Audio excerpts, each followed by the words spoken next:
Oi, boa noite. Quase que o óculos cai. Bem, hoje o vídeo eu vou falar por que Deus usou a figura de pai, filho e adoção. Eu vou ler primeiro alguns versículos que estão. Eu vou ler João 8:35. Diz assim. João 8:35. Cadê você? O escravo não fica sempre na casa, o filho sim, para sempre. Está dizendo que o escravo não fica na casa, mas o filho sim. Na casa de quem? Da casa do pai, né? Agora nós vamos para João 1, o versículo 12 e 13. Mas a todos quanto receberam, deu-lhes o poder de serem feitos filhos de Deus, a saber, aos que creem. Agora o 13. Os quais não nasceram do sangue, nem da vontade da carne, nem da vontade do homem, mas de Deus. Este versículo confirma um vídeo que eu falei sobre os descendentes de Isaac, que é o filho da promessa, que Deus esperou Abraão ficar velho, Sara ficar velha, ainda por cima Sara é estéril. Deus fez Sara ficar estéril, para que quando Deus fosse cumprir a promessa que Deus deu a Abraão, o filho seria da promessa, seria algo do homem, de Deus para o homem, não algo natural. Abraão se relacionar com a Sara e Sara gerar um filho. Não, teria que ser algo impossível, o impossível virando possível, algo de Deus para o homem. Então aqui está confirmando que os descendentes de Isaac, que é a igreja, tá bom? Depois vou falar sobre isso, que a promessa não era natural, a promessa era espiritual. A promessa que Deus deu a Abraão não é natural, é espiritual, que é a salvação através de Jesus Cristo para nos 4 cantos da terra. Então os descendentes de Isaac não nasceram da ordem natural. Multiplique-se cada um segundo a sua espécie. Não nasceu dessa ordem natural. Nasceu da promessa.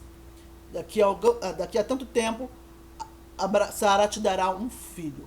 Nasceu dessa promessa de Deus para o Abraão, o homem. Agora nós vamos ler 2 Coríntios 12, 14. 2 Coríntios 12, 14. Diz assim: eis que pela terceira vez estou pronto a ir ter convosco, e não vos serei pesado, pois não vou atrás dos vossos bens, mas procuro a vós outros. Não deve os filhos entesourar para os pais, mas os pais para os filhos. Agora nós vamos para Hebreus 1, 14. Diz assim Hebreus 1,14. Não são todos eles espíritos ministradores enviados para serviço a favor dos que hão de herdar a salvação? Aqui está falando dos anjos, que os anjos são espíritos ministradores que estão a serviço a favor dos que hão de herdar a salvação. Ou seja, que mostra que salvação não é algo, não é merecimento, a salvação não é conquista. Não é algo que eu estou conquistando. A salvação é algo que a igreja está herdando. Ok? É herança de filho. Então agora eu vou mostrar por quê, tá bom? Deus, na sua imensa sabedoria, quando Deus foi cumprir as exigências do caráter dele, que eu já falei isso em outros vídeos, por favor, quem não assistiu, assista os outros vídeos, porque tudo é uma coisa depende da outra. E eu não posso ficar sempre repetindo a mesma coisa, senão o vídeo fica muito longo. Então, quando Deus teve que cumprir as exigências do caráter dele, que era adquirir o direito de passar a eternidade com o homem e poder expressar o seu amor ao homem por toda a eternidade, o caráter dele exigiu que ele adquirisse esse direito, porque amar o que é perfeito não é amor. Então Deus seria hipócrita se fizesse isso sendo o homem perfeito. Ele teve que adquirir esse direito. Quando Deus orientado pela sabedoria dele, como ele deveria fazer para chegar ao tempo da graça, o objetivo de Deus sempre foi chegar ao tempo da graça, desde antes da fundação do mundo. Ele, nesse entendimento profundo, amplo, detalhado que ele tem de todas as coisas, ele viu que a salvação e as bênçãos jamais poderiam ser por merecimento, por fazer o que é certo ou errado. Por quê? Porque nós somos criaturas. Nós não temos vida nem poder em nós mesmos. Nós somos dependentes do Criador. A Bíblia diz que Deus é o único ser que é. Ele é amor, ele é fiel, ele é santo, ele é justo, ele é misericordioso, ele é generoso, ele é santo, santo, santo. Ele é tudo. E também diz que ele é o autor de toda boa dádiva. Ou seja, tudo aquilo que a gente pensa de bom, perfeito e agradável vem de Deus. É Deus, através de nós. Tudo aquilo que a gente sente de bom, perfeito e agradável é Deus colocando em nós os bons sentimentos. Tudo aquilo que a gente fala de bom, perfeito e agradável é Deus falando através de nós, levando palavras de vida para as pessoas. Tudo aquilo que a gente faz de bom, perfeito e agradável é Deus através de nós, amando o outro através de nós. Então, não poderia ser mérito nosso. Então, a salvação e as bênçãos não poderia ser por mérito. Não poderia ser por certo ou errado. Porque toda boa dádiva vem dele, então o mérito é dele. Ok? Porque que jamais poderia ser por merecimento, a salvação e as bênçãos. Então, Deus vendo isso, o que Deus fez? O que a sabedoria de Deus fez pra gente, para ele poder desenhar o amor dele por nós? O que ele fez por nós? A mensagem da graça. Por que nós somos salvos? Porque Deus desenhou tudo que Deus, esse mundo espiritual, essa verdade espiritual, e Deus, para a gente conhecer, o que ele fez? A nossa mente e nosso coração não alcançam a eles, nossos sentimentos não alcançam a ele.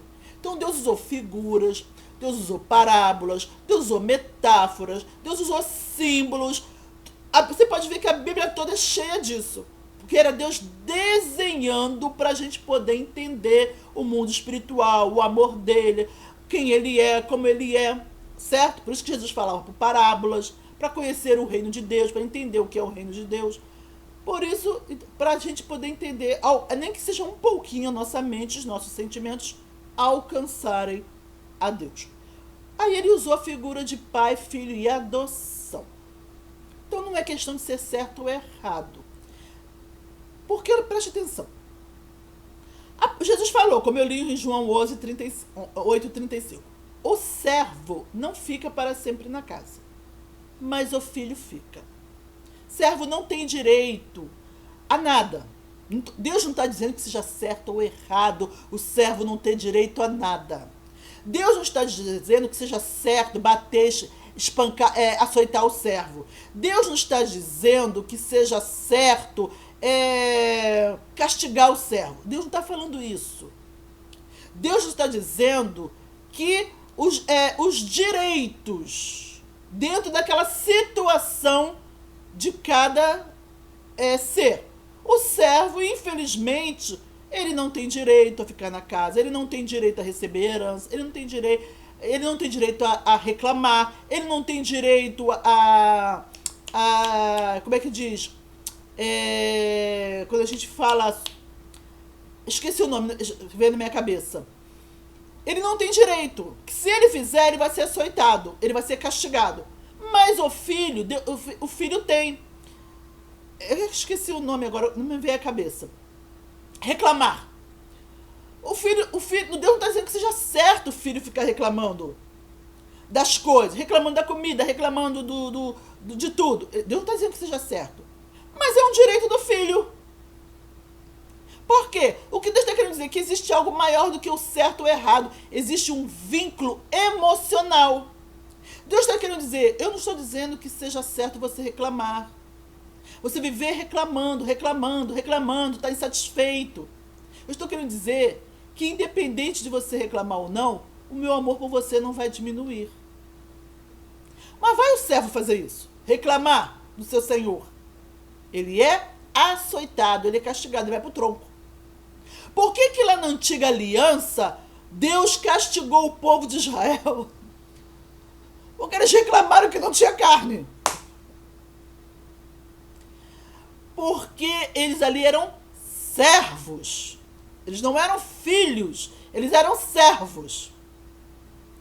Depois eu vou explicar, se Deus me deu uma oportunidade, por que eles eram servos. Passaram a ser servos.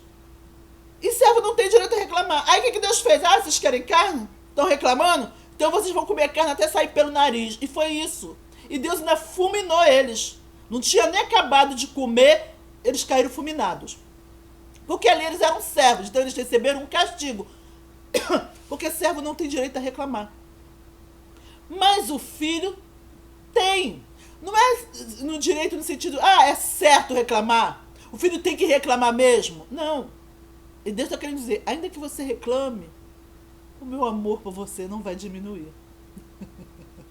E eu não vou te tratar segundo as suas reclamações. Eu não vou te castigar. Entenderam? Então, Deus está querendo dizer isso.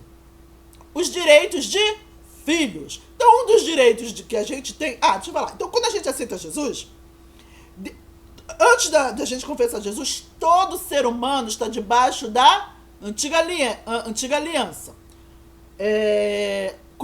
Porque é dividido assim, humanidade e igreja, certo? Sociedade e igreja.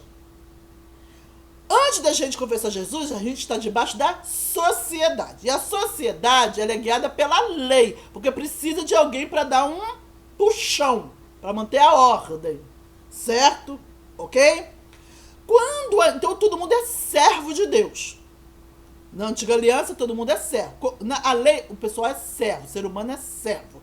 E toda a criação de Deus é servo. O diabo é servo, os mares, a natureza, tudo são servos de Deus. Tudo é servo de Deus. O homem.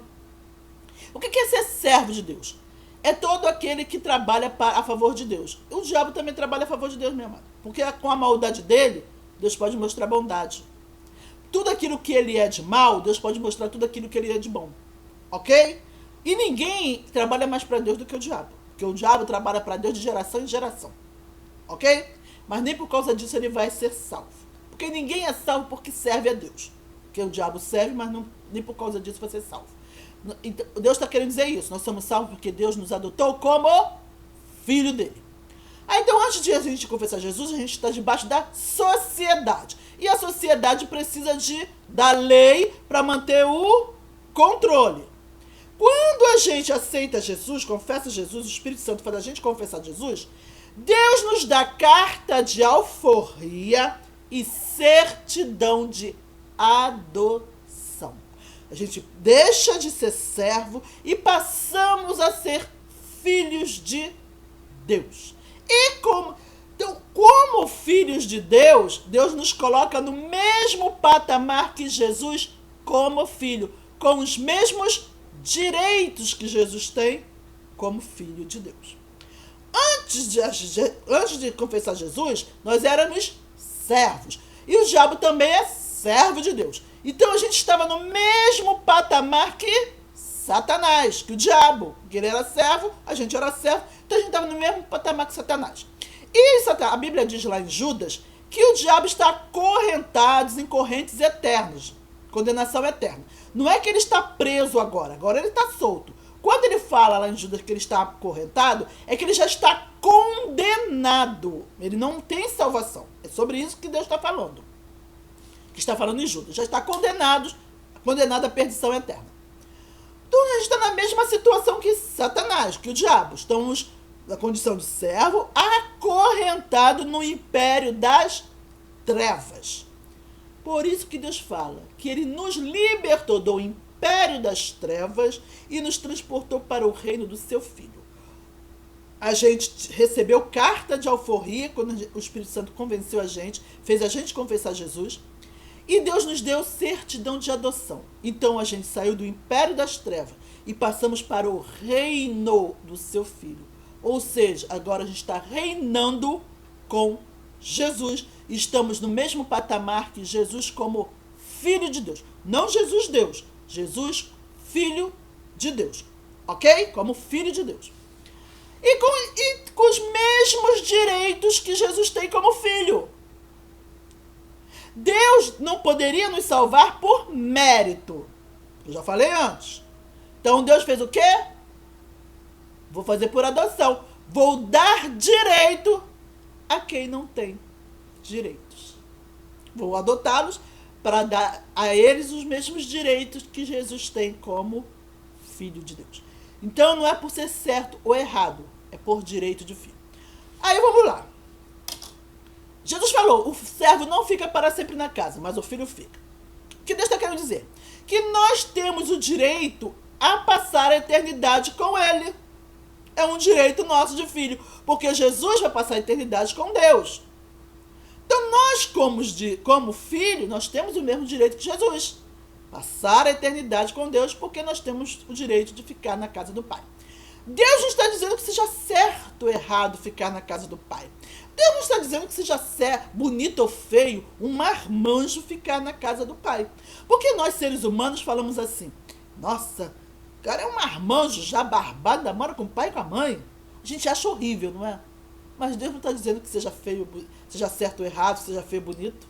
Porque não é por merecimento, não é por ser certo ou errado. Ele está dizendo, é por direito de filho.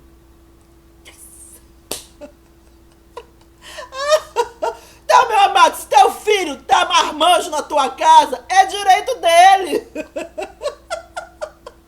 Porque Deus está querendo dizer, existe algo maior do que o certo ou errado. Existe uma coisa maior do que o bonito ou feio. Existe um vínculo emocional. Porque não existe ex-filho. Deus está falando do amor dele para nós. Ok? Certo? Aí, Deus foi nos... Por isso que Deus nos adotou como filho, para dizer que nós temos direito a herdar, como ali em Hebreus 1,14, herança, a salvação é uma herança que é ficar na casa do pai, porque o filho tem direito a ficar na casa do pai. O servo, não. Aí, vamos lá. Como eu falei, não é por ser certo ou errado, porque não é por merecimento. Aí eu pergunto, o pai juntou herança, porque a Bíblia diz que os pais é que juntam herança para os filhos, em tesouro para os filhos, não os filhos para os pais. Entenderam?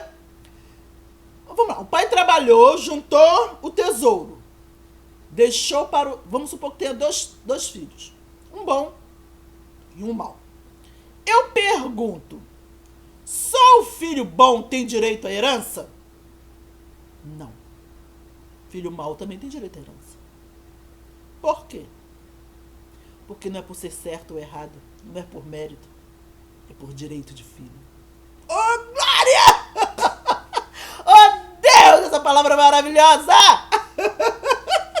Deus está dizendo, não é por ser certo ou errado, porque não é por merecimento. É por direito de filho. E vou dizer para você, tá assistindo esse vídeo, você, igreja, Deus nos adotar como filho para dar direito a quem não tem direito, gente, é muito mais grandioso do que ser por merecimento. É muito mais glorioso do que ser por merecimento. Deus nos adotar como filho para nos dar os mesmos direitos que Jesus tem como filho é muito mais grandioso, é muito mais maravilhoso, é muito mais sublime, é muito mais... como é que eu posso dizer? Expressa melhor o amor de Deus, a natureza de Deus, o coração de Deus, do que se fosse por merecimento. A gente fazer o certo ou errado, muito mais grandioso. A salvação ser herança do que ser por merecimento. Para e pensa. Nos adotar para nos dar os mesmos direitos que Jesus tem como filho, nos colocar no mesmo patamar que Jesus, não é muito mais glorioso do que se fosse por merecimento? Pois por isso, então, que Deus usa essa figura de pai, filho e adoção, para a gente saber o amor dele por nós. Ok? Então nós, igreja, quando a gente confessa Jesus como seu Salvador, temos direito às bênçãos e à salvação. Salvação e bênção são herança que Deus trabalhou, conquistou na cruz, fez tudo o que tinha que fazer, nos amou até o fim, juntou e deixou para nós. Então tudo aquilo que todas as minhas conquistas, tudo aquilo que eu recebo, que eu tenho, ou que você tem, você não está conquistando. Você está herdando de Deus. Tá? Você não está conquistando, você não está porque você está pagando preço, porque você está se esforçando, porque você está acordando cedo, dormindo tarde, batalhando, suando. Não. Não, igreja. Você está herdando. Porque foi Deus que juntou para você. Ele pagou o preço, ele te amou até o fim. Ele fez tudo o que tinha que falou. E na cruz ele falou, está consumado. Ou seja, cumprir tudo o que tinha que fazer. Eu até brinquei uma vez na célula. Já está tudo pronto. Depois eu vou falar um vídeo sobre isso. Que Deus já está tudo pronto. Quando bate o relógio, no tempo e o propósito de Deus, Deus vai lá no freezer espiritual, pega a nossa bênção, a resposta, a saída, a solução, bota no micro-ondas espiritual, aí fala, Gabriela, leva lá. Já está tudo pronto. Ok? Então, eu vou ficando por aqui. Não esqueci algo muito importante. Você que está assistindo esse vídeo, que ainda não confessou Jesus, você ainda está na condição de servo de Deus. Mas ninguém vai ser salvo porque serve a Deus, mas porque Deus nos adota como filho, porque filho tem direito a ficar na casa do Pai. Se você quer confessar Jesus como Senhor e Salvador, para ser adotado por Deus como filho, para passar a eternidade com este Deus de amor, eternamente sendo feliz, nunca mais você vai adoecer, você nunca mais vai morrer, você nunca mais vai ficar triste, você nunca mais vai ter frustração. Gente, porque frustração dói muito. Gente, como frustração dói. Eu falo para Deus, Pai, eu não gosto de frustração não, Pai, por favor. Não, frustração dói demais. Aí eu falo assim, Pai, que seja da tua vontade. Eu não quero ficar frustrada não, frustração é muito ruim. Nunca mais vai ter frustração. Você quer confessar Jesus como seu Salvador para ser adotado por Deus e ter direito às bênçãos e a passar a eternidade com Deus? Basta você repetir comigo esta oração. É algo muito simples, tá bom? Repete comigo assim. Senhor, eu aceito a Jesus como Senhor e Salvador da minha vida, porque eu quero ser adotado como filho, para ter o direito de ficar na casa do Pai para sempre. Muito obrigado pela salvação através de Jesus Cristo. Perdoa os meus pecados. Em nome de Jesus. Amém. É simples, não é? Então, se você que fez esta oração comigo, você agora é filho de Deus. E tem direito às bênçãos e tem direito a passar a eternidade com Deus. Não estou dizendo que Deus vai liberar tudo assim de vez não, tá, meu amado? Deus tem um tempo e a hora certa para todas as coisas. Mas Ele ensina a ter paciência. Bem, quando acabar a pandemia, você pode procurar uma igreja mais próxima da tua casa. Que eu creio que já tem muitas igrejas que já estão fazendo culto presencial. Tá bom? E obrigada aí pela atenção. Eu quero deixar bem claro que as minhas mensagens não são de responsabilidade da Igreja Batista Atitude, da qual eu congrego. São de responsabilidade minha, tá bom? Obrigado aí pela atenção. Até o próximo vídeo, se Deus assim quiser. Tomara que Ele queira, que seja da vontade dEle, porque eu detesto ficar frustrada. Frustração é muito ruim. E, em nome de Jesus, até o próximo vídeo. Tchau. Espero que vocês tenham gostado e tenha ajudado a vocês a entenderem um pouco mais a palavra de Deus.